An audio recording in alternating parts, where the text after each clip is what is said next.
Quartile deviation ನಾವು first range ಮತ್ತು ಇನ್ಯಾವುದು ಕೋಎಫಿಷಿಯಂಟ್ ಆಫ್ ರೇಂಜ್ ನೋಡಿದ್ವಿ. Here we are doing the quartile deviations. ಏನು ಕ್ವಾರ್ಟೈಲ್ ಡಿವಿಯೇಷನ್ಸ್ ಅಂದರೆ, first we need to understand what are the quartiles. First ಕ್ವಾರ್ಟೈಲ್ಸ್ನ ನೋಡ್ಕೊಂಬರೋಣ, ಆಮೇಲೆ will do the quartiles deviation. So ಈ ಪಿಕ್ಚರಲ್ಲಿ there are 4 parts. This whole thing is 1 ಅಂತ ಅನ್ಕೊಳ್ಳೋಣ. So ಅದನ್ನು 4 part ಮಾಡಿದ್ದೀವಿ. ನಾವು 4 ಪಾರ್ಟ್ ಮಾಡಿದ್ವಿ. This part is first quartile, this part is second quartile and this part is third quartile. ನೋಡಿ ಇಲ್ಲಿ second quartile Q2, second ಕ್ವಾರ್ಟೈಲ್ನ ಏನಾಗಿದೆ, ಇಲ್ಲಿ 2 ಪಾರ್ಟ್ ಇದೆ, ಇಲ್ಲಿ 2 ಪಾರ್ಟ್ ಇದೆ. This is the half. This instead of saying quartile 2 we can say median as well. ಮೀಡಿಯನ್ನ ನಾವು quartile 2 ಅಂತ ಹೇಳ್ಬೋದು. ಸೊ ಅದಕ್ಕಿಂತ 1 ಪಾರ್ಟ್ ಕೆಳಗಡೆ ಯಾವುದು ಕ್ವಾರ್ಟೈಲ್ 1, ಅದಕ್ಕಿಂತ 1 ಪಾರ್ಟ್ ಮೇಲೆ ಇರೋದು quartile 3. C, this is the 1/4, this is the second fourth, third fourth and this is full. Full ಇರೋದನ್ನ ನಾವು 3 ಡಿವಿಷನಲ್ಲಿ ಮಾಡಿದಾಗ ಇಷ್ಟು ಪೋರ್ಷನ್ನು ಕ್ವಾರ್ಟೈಲ್ 1 ಆಗುತ್ತೆ, ಇಷ್ಟು ಪೋರ್ಷನ್ನು ಕ್ವಾರ್ಟೈಲ್ 2 ಆರ್ ಮೀಡಿಯನ್, ಇಷ್ಟು ಪೋರ್ಷನ್ನು quartile 3 and this is what quartile 4 or you can say 1. So quartile 4 ಅಂತ ಮಾಡ್ತಿಲ್ಲ, ಯಾಕಂದರೆ ಕ್ವಾರ್ಟೈಲ್ 4 ಈಸ್ ಈಕ್ವಲ್ ಟು 1. ಆಯ್ತಾ, ನಾವು ಕ್ವಾರ್ಟೈಲ್ 3 ಮಾತ್ರ ನಿಲ್ಸಿದ್ವಿ. ಕ್ವಾರ್ಟೈಲ್ 4 ಎಲ್ಲಿದೆ ಅಂತಂದ್ರೆ ಕ್ವಾರ್ಟೈಲ್ 4 ಈಸ್ ಈಕ್ವಲ್ ಟು 1 + 2 + 3 + 4 ಎಲ್ಲ ಪಾರ್ಟ್ ಸೇರಿದ್ರೇನು ದಿಸ್ ಇಸ್ 1 ಅಲ್ವಾ. This is half, this is 1/4 and this is 3/4 of 1 whole unit. ಇದನ್ನ ನಾವು ಕ್ವಾರ್ಟೈಲ್ಸ್ ಆಗಿ ಕನ್ವರ್ಟ್ ಮಾಡಿದ್ವಿ. So we need to understand the whole items. Item ಏನಿದೆ, ನಾವು ಸೀರೀಸ್ ಏನಿದೆ, ಆ ಸೀರೀಸಲ್ಲಿ ನಾವು ಈ ಥರ ಪಾರ್ಟ್ ಆಗಿ ಮಾಡೋದನ್ನ ಮೀಡಿಯನ್ ಮಾತ್ರ ನಾವು ಹಾಫ್ ಪಾರ್ಟ್ ಮಾಡಿದ್ವಿ. So quartile 1, quartile 3 we are making 1/4 and 3/4 of the series. Okay, quartile 2ನ ನಾವು ಮೀಡಿಯನ್ ಅಂತ ಹೇಳಿದ್ರು ನಡೆಯುತ್ತೆ. So let us understand what are the quartile deviations. Now we understood the quartiles. ಇವಾಗ first quartile, second quartile, third quartile ಇದೆ. Fourth quartile ಬೇಡ ನಮಗೆ, because fourth quartile is equal to 1. Second quartile we know it is median. So let us know about Q1 and Q3 by the formula. Same ಇಲ್ಲಿ ಏನ್ ಮಾಡ್ತಾ ಇದ್ವಿ ನಾವು, median ಅಲ್ಲಿ by 2 ಮಾಡ್ತಾ ಇದ್ವಿ, ಇವಾಗ by 4 by 3/4 ಮಾಡ್ತಾ ಇದ್ವಿ. ಸಿ, ದಿಸ್ ಇಸ್ 1/2 ಅಲ್ಲ. ಸೊ ನಾವೇನ್ ಮಾಡ್ತಾ ಇದ್ವಿ, n/2 ಮಾಡ್ತಾ ಇದ್ವಿ. ಇಲ್ಲೇನಾಗ್ತಾ ಇದೆ, n/4 ಆಗುತ್ತೆ. ಇಲ್ಲಿ 3n/4, 3/4. Hope you are getting my point ಅಲ್ವಾ. ಮೀಡಿಯನ್ ಅಲ್ಲಿ n/2 ಮಾಡಿದ್ವಿ ನಾವು, ಇಲ್ಲೇನಾಗುತ್ತೆ n/4 ಆಗುತ್ತೆ. ಇಲ್ಲಿ 3 × n/4, ಯಾಕಂದ್ರೆ 3/4. Let us see the formula. See here, first quartile Q1 is equal to n plus 1/4 with value. This is for ಯಾವುದು, discrete individual series. Individual ಸೀರೀಸ್ಗೆ ನಾವೇನು ಮಾಡಿದ್ವಿ, ಮೀಡಿಯನ್ಗೆ n plus 1/2. See, n plus 1/2 with value or item ಮಾಡಿದ್ವಿ ಅಲ್ಲ, this is median. ಮೀಡಿಯನ್ಗೆ ಮಾಡಿದ್ವಿ. The same thing holds good for second quartile, that is second quartile n plus 1/4. ಅದನ್ನ ನಾವು 2 1s 2 2s ಮಾಡಿದಾಗ n plus 1/2, that is median. Median ಏನ್ formula ಇದೆ ಅದು. And then third quartile is equal to 3 × n plus 1 divided by 4 with value or item. So let us see the problem for Q1, Q2, Q3. Calculate quartiles from the following data: 7, 32, 39, 20, 15, 45, 35, 12, 8, 22, 25, 2, 26, 28, 42. So all the individual series we are arranging in the ascending order. Ascending order ಅಲ್ಲಿ ನಾವು arrange ಮಾಡ್ತಾ ಇದ್ವಿ. That is 2, 7, 8, 12, 15, 20, 22, 25, 26, 28, 32, 35, 39, 42 and 45. So 15 numbers are there, 15 items are there in this series. So number of observation 15. Q1, what is the Q1? N plus 1 by 4th item or value, that is 15 plus 4 by, so 15 plus 1 by 4th value, that is 16. 16 by 4th value, that is 4th value. What is the 4th value here? This is the 4th value. This is Q1. And the same way Q2, that is ನಾವು ಇದನ್ನ direct ಆಗಿ n plus 1 by 2 with value ಅಂತ ಹಾಕೋಣ. ಈ ಥರ ಏನು ಮಾಡೋದು ಬೇಡ. So n plus 1 2 with value, that is 15 plus 1 16 by 2, that is 8th value. What is the 8th value? It's 25. This is Q2. And Q3 is 3 into n plus 1 divided by 4 with value, that is 15 plus 1 into 3 divided by 4, that is 16. 3 into 16 divided by 4, ಅಥವಾ ನಾವೇನು ಮಾಡ್ಬೋದು, 16 ಇಂದ 4 divided ಮಾಡಿ, so here 3 into 4 divided by 1, that is 12th value. 12th value, this is 35. ಇಲ್ಲಿ ನೋಡಿ 1 2 3 ಬಿಟ್ಟು 4th one, 1 2 3 ಬಿಟ್ಟು 4th one, 1 2 3 ಬಿಟ್ಟು 4th one, 1 2 3 ಬಿಟ್ಟರೆ the whole thing is 4th quartile. So hope you understood about the individual series. Same ನಾವೇನು median ಅಲ್ಲಿ ಮಾಡಿದ್ವಿ, n plus 1 by 2 ಮಾಡಿದ್ವಿ, ಇಲ್ಲಿ n plus 1 by 4 ಮಾಡ್ತಾ ಇದ್ವಿ, ಇಲ್ಲಿ n plus 3 into n plus 1 by 4. Hope you are getting this individual series. ಮತ್ತೆ ನಾನು ಪ್ರಾಬ್ಲಮ್ಸ್ ಮಾಡಲ್ಲ, ಬಿಕಾಸ್ ಮೀಡಿಯನ್ ಅಲ್ಲೇ ನಾವು ಮಾಡಿದ್ವಿ. ಕ್ವಾರ್ಟೈಲ್ಸ್ ಜಸ್ಟ್ ಡಿವೈಡೆಡ್ ಬೈ 4 ಮಾಡಿದ್ರೆ ಸಾಕು. Third quartile 3 into divided by 4. Next discrete series ಅಲ್ಲಿ ಹೆಂಗಾಗುತ್ತೆ ಕ್ವಾರ್ಟೈಲ್ ಡಿವಿಷನ್ ನೋಡೋಣ. C, computation of quartiles from the discrete series involves the following steps. First step ಏನು, arrange the data in ascending order. Obviously ಎಲ್ಲ ಮಾಡ್ತಾ ಇದೀವಿ ನಾವು. Find the less than type cumulative frequency. Cumulative frequency, less than cumulative frequency ಮಾಡ್ಕೊಳ್ಳೋಣ. And then calculate the quartiles. Same quartile 1 ನಾವೇನು ಇಲ್ಲಿ individual ಸೀರೀಸ್ಗೆ formula ಹಾಕಿದ್ವಿ, ಸೇಮ್ ಇದನ್ನ ನಾವು 2 ಡಿವೈಡೆಡ್ ಹಂಗೆ ಹಾಕೊಳ್ಳೋದು ಬೇಡ. Quartile 2 is equal to n plus 1 divided by 2 with value ಅಂತಾನೆ ಹಾಕೊಳ್ಳೋಣ ಡೈರೆಕ್ಟ್. ಈ ಥರ ಬೇಡ, ಸುಮ್ಮನೆ ಕನ್ಫ್ಯೂಷನ್ ಆಗಬೇಡಿ ನೀವು. 2 with item. Please don't write this what you are writing for the median. ಮೀಡಿಯನ್ಗೆ ಏನು ಬರೀತಾ ಇದ್ರಿ ಅದೇ ಫಾರ್ಮುಲಾ ಹಾಕೋಣ. Quartile 3 is equal to 3 into n plus 1 divided by 4 with item. Let us have this problem here. Calculate quartiles from the following. X is 2, 4, 7, 9, 16, 18, 24. And the frequencies they have given 7, 9, 25, 22, 18, 11, 8. So, ಇದನ್ನ less than cumulative frequency ಹಾಕ್ತೀವಿ. Less than ಅಂದ್ರೆ ಮೇಲ್ಗಡೆಯಿಂದ add ಮಾಡ್ಕೊಂಡು ಹೋಗ್ಬೇಕು frequencies. That is 7.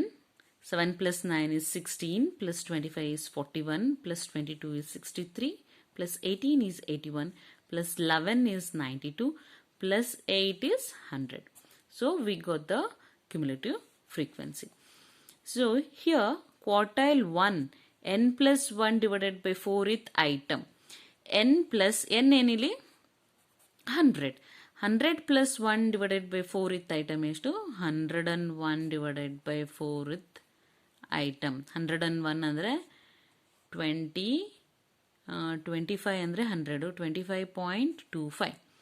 Where this 25.25 comes? It comes to the cumulative frequency 41. So, what is the corresponding X? This is quartile 1. See here, 25.25 with item, that is 7 is quartile 1. Quartile 2 ಏನು?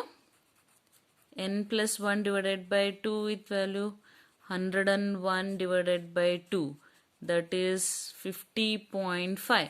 What is the 50.5 with item? So 50.5 with item comes to cumulative frequency 63. Corresponding x is 9. This is Q2 or median. Q3 ಏನಾಗುತ್ತೆ? See, quartile 3. 3 into n plus 1. See here, it is 9. 3 into n plus 1 divided by 4. That is 25.25 into 3. That is 75.75th item. 75.75th item is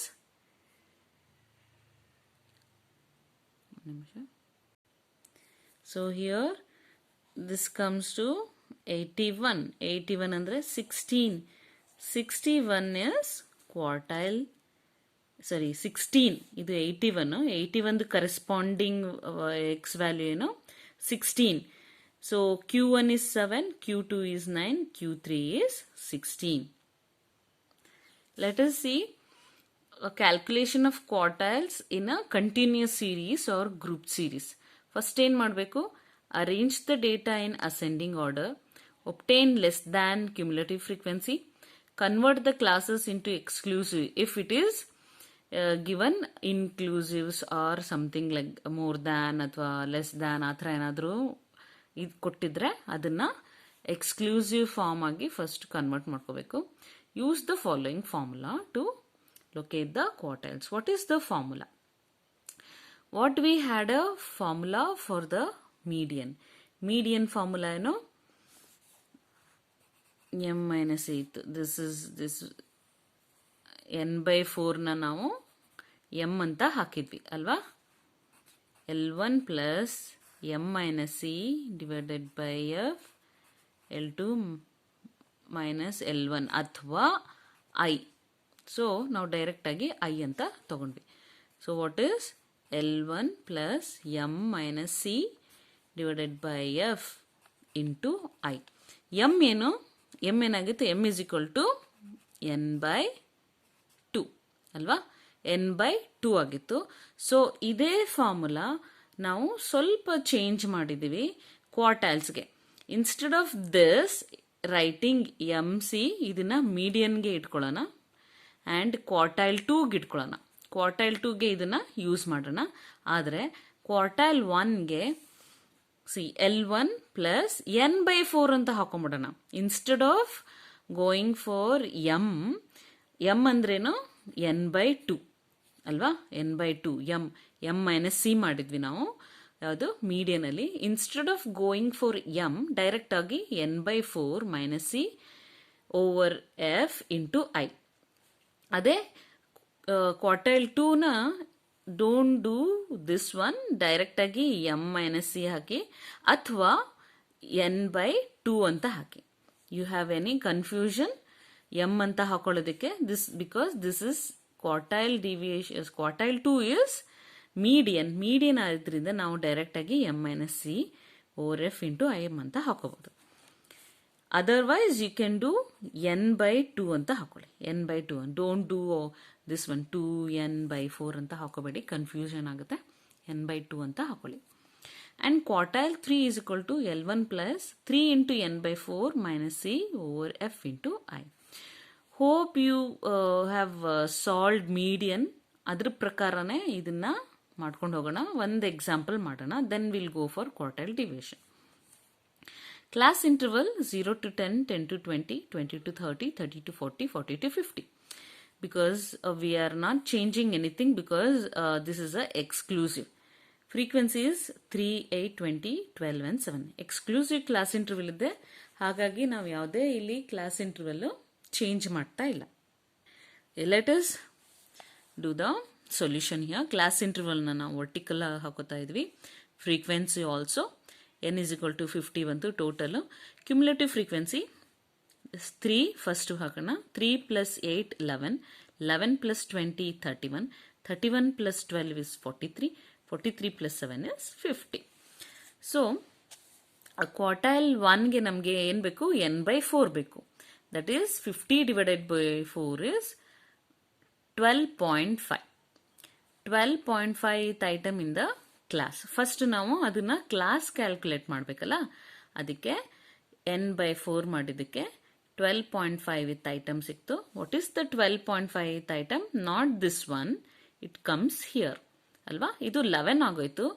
ಈ 11 ಮೇಲೆ ಯಾವುದೇ number ಇದ್ರೂ this comes to here up to 31 ಇಲ್ಲಿ ತನಕ ಬರುತ್ತೆ. So 20 to 30 is the quartile 1 class interval. Hence, L1 is what? 20. L2 is 30. Frequency is 20. What is C? The cumulative frequency above the class which is we have taken. ಯಾವುದು n/4 ಏನು class interval cumulative frequency ತಗೊಂಡಿದ್ವಿ, ಅದರದ್ದು ಮೇಲ್ಗಡೆದು cumulative frequency, that is 11. I ಏನು? 30 minus 20 is 10. I is 10. So formula ಹಾಕೊಂಡು ಮಾಡೋಣ. Q1 is equal to L1 plus n/4 minus C into I. L1 ಏನು? 20. n/4 ಮಾಡಿದೀವಿ ನೋಡಿ, 12.5. 12.5 minus C ಏನು? This C. This is C for Q1. 11 over frequency ಏನು? Q1 20 into I. I ಏನು? 30 minus 20 the class interval ಏನಿದೆ ಅದು. Now it is we have to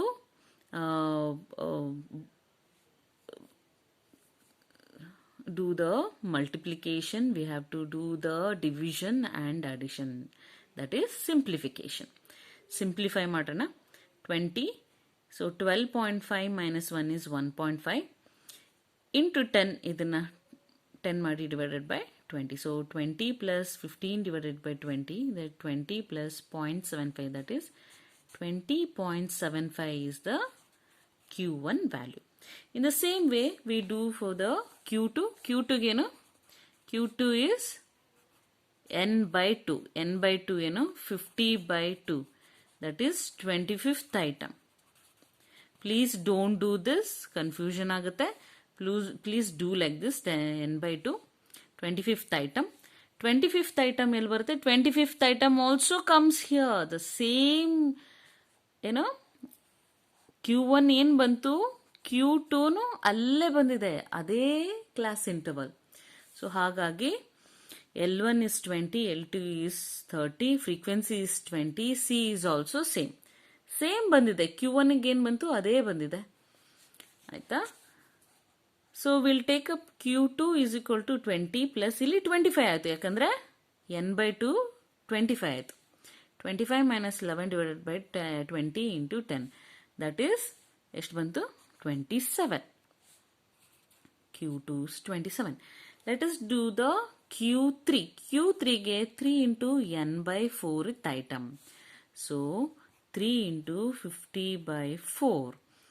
so that means ಎಷ್ಟು ಬಂತು? 50 divided by 4 ಏನಾಗಿದೆ? 12.5 into 3. ದಟ್ ಈಸ್ 37.5 ಇತ್ತು item. So ಈಗ change ಆಗುತ್ತೆ. 37.5 item will come here. This cumulative frequency corresponding is 30 to 40. ಇದು change ಆಯ್ತು. 30 to 40. ಹಾಗಾದ್ರೆ L1 ಏನು? 30, L2 40. ಫ್ರೀಕ್ವೆನ್ಸಿ ಏನು? Corresponding frequency 12. Corresponding C is here 31. So C ಏನಾಯ್ತು? ಅದ್ರ ಮೇಲ್ಗಡೆ ಕ್ಯುಮ್ಯುಲೇಟಿವ್ ಫ್ರೀಕ್ವೆನ್ಸಿ 31 ಆಯ್ತು. So 30 plus 37.5 minus 31 divided by frequency 12 into 10. So simplify ಮಾಡಿದಾಗ we get the answer 35.42. This is Q3. Q2 value 27 and Q1 value is 20.75. Hope you understood how to calculate quartiles, that is Q1, Q2, Q3. This is for the group and normal n/2 for the n plus 1/4, n plus 1 by 2 and n plus 1 by 4 into 3. These are all the formula for discrete as well as individual series. Hope you got to know about this. ಇವಾಗ quartile deviation ನೋಡೋಣ. So this is a quartile deviation. So quartile deviation is QD. Q3 minus Q1 by 2. ನಾವೇನು Q1, Q2 ಮತ್ತು Q3 calculate ಮಾಡಿದ್ವಿ. So ಅದರಲ್ಲಿ V are taking Q1 and Q3. Quartile division is equal to Q3 minus Q1 because Q3 is bigger. Q3 minus Q1 divided by 2 is a quartile deviation. ಅದೇ quartile deviation coefficient ನೋಡೋಣ. Coefficient of quartile deviation CQD, coefficient of quartile deviation. Quartile deviation ಬರೀ QD. This is CQD. Q3 minus Q1 over Q3 plus Q1. Quartile deviation ಏನು Q3 minus Q1 by 2 ಇತ್ತು. ಇಲ್ಲಿ coefficient ಅಲ್ಲಿ Q3 minus Q1 over Q3 plus Q1. Okay, where Q3 is third quartile, Q1 is first quartile. We know that. ನಾವು ಅದನ್ನ ಕಲ್ತಿದ್ವಿ. Let us see some problem regarding this quartile deviation. So individual series ಅಲ್ಲಿ ಏನು ನಾವು ತಗೊಂಡಿದ್ವಿ 12 items ಇದೆ and Q1 calculate ಮಾಡಿದ್ವಿ and Q2 calculate ಮಾಡಿದ್ವಿ. Q2 ಬೇಕಾಗಿಲ್ಲ ನಮಗೆ, ಡೈರೆಕ್ಟಾಗಿ Q1 Q3 ಕ್ಯಾಲ್ಕುಲೇಟ್ ಮಾಡಿದ್ರೆ ಸಾಕು. ಓಕೆ, Q1 ಮತ್ತು Q3 ಅಷ್ಟೇ ಸಾಕಾಗುತ್ತೆ. So n plus 1 divided by 4th item is 3.25th item. 3.25th item ಅಂತಂದರೆ ಇಂಡಿವಿಜುವಲ್ ಸೀರೀಸ್ಗೆ ಹಂಗೆ ಬಂದಾಗ what we have to do, third item that is 3. Third item and ಇಲ್ಲಿ 0.25 ಅಂತಂದರೆ 1/4 ಅಲ್ವಾ. 0.25 ಅಂದರೆ 1/4. 1/4 of fourth item minus third item. So here this is third item. ಇದೊಂದನ್ನ ತಗೊಂಡ್ಬಿಟ್ಟಿದ್ವಿ. ಸೊ ಈ 25th 0.25th ಐಟಮ್ನ ತಗೋಬೇಕಾದ್ರೆ 0.25th ಐಟಮ್ನ ತಗೋಬೇಕಾದ್ರೆ ನಾವೇನು ಮಾಡ್ತೀವಿ, ವಿ ಡೂ 1/4 ಆಫ್ ಬಿಕಾಸ್ ಇದು 25 100 100ಗೆ 25 ಅಂದರೆ ದಿಸ್ ಇಸ್ 1/4 ಆಗುತ್ತೆ ಅಲ್ವಾ. ಸೊ 1/4 ಆಫ್ ನೆಕ್ಸ್ಟ್ ಐಟಮ್ನ ತಗೋಬೇಕಾಗುತ್ತೆ. ಹಾಗಾದರೆ ಫೋರ್ತ್ ಐಟಮ್ನ ನಾವು ಡೈರೆಕ್ಟ್ ಆಗಿ ತಗೊಳ್ಳಲ್ಲ. Fourth item minus third item. So here third item ಏನು 80. ನಾವು ಮೊದಲೆಲ್ಲ ನೋಡಿದ್ವಿ ಬರೀ ಥರ್ಡ್ ಐಟಮ್ ಬರ್ತಾ ಇತ್ತು, ಸಿಕ್ಸ್ತ್ ಐಟಮ್ ಬರ್ತಾ ಇತ್ತು, 9th ಐಟಮ್ ಬರ್ತಾ ಇತ್ತು, ಆದರೆ ಫ್ರ್ಯಾಕ್ಷನ್ ಬರ್ತಾ ಇರಲಿಲ್ಲ. So we are seeing the fraction here. Fraction ಬಂದಾಗ ಏನು ಮಾಡಬೇಕು ಅಂದರೆ ಯಾವುದು ಫುಲ್ ನಂಬರ್ ಇದೆ ಆ ಫುಲ್ ನಂಬರ್ ಏನು, third item we are taking whole 80 plus next item ನಾವೇನು ತಗೋತೀವಿ 0.25 ಇರೋದ್ರಿಂದ 1/4 ತಗೊಂಡಿದ್ವಿ.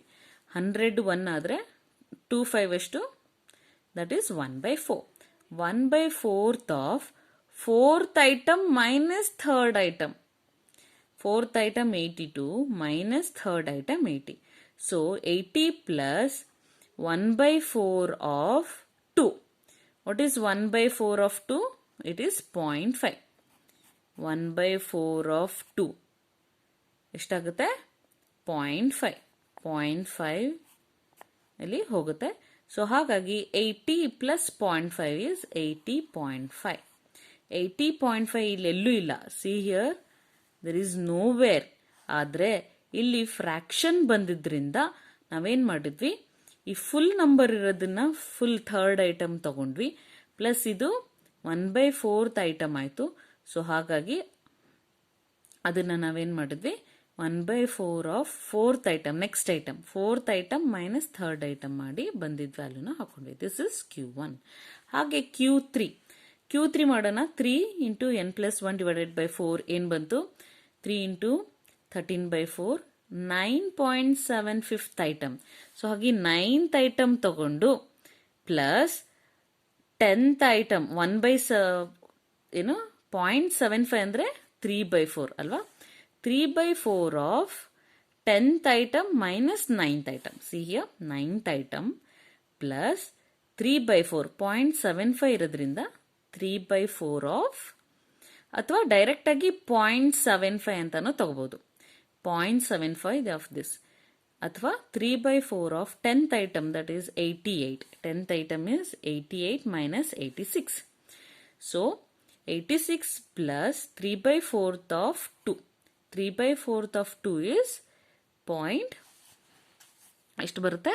1.5 ಬರುತ್ತೆ. 1.5 ಬರುತ್ತೆ. So 86 plus 1.5 is 87.5. Hope you are understanding. Please go through this once again. ಒಂದು ಸರಿ ಅಲ್ಲ, 2 ಸರಿ ಅಲ್ಲ, 3 ಸರಿ ನೋಡಿ. ಯಾಕೆ ಇದನ್ನ ಇಲ್ಲಿ ಫ್ರಾಕ್ಷನ್ ಬಂದಾಗ ನಾವು ಇದನ್ನ ಚೇಂಜ್ ಮಾಡ್ಕೊಂಡ್ವಿ. So please go through this. ಆಮೇಲೆ quartile deviation is Q3 minus Q1 divided by 2. Q3 ಏನು 87.5, Q1 is 80.5 ಡಿವೈಡೆಡ್ ಬೈ 2. ಇಲ್ಲಿ 7 ಬಂತು. 7 divided by 2, that is 3.5.